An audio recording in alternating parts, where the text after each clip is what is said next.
Parce que moi,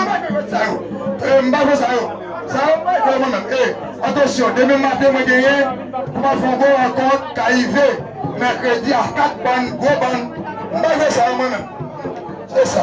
Alors, permission, l'imam de Gadla. Permission, l'imam de Gadla. Si ma base est dit,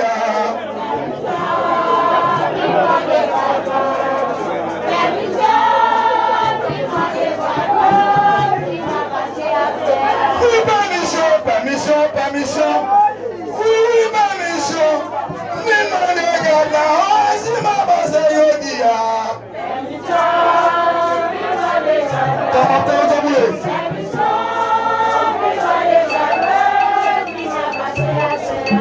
permission, oui, permission,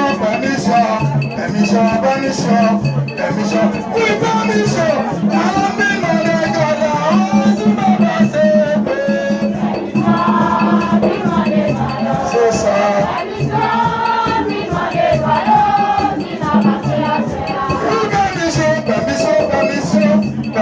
Permission, oui, maman de Gadla, si maman c'est oui.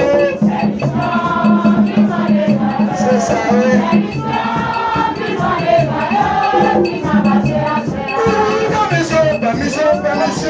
Permission, oui, si maman c'est oui. C'est ça, oui,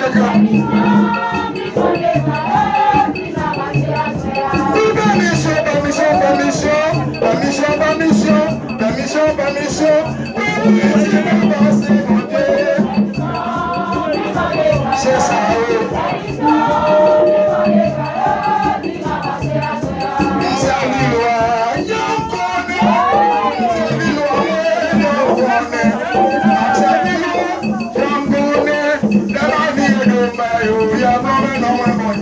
Thank you.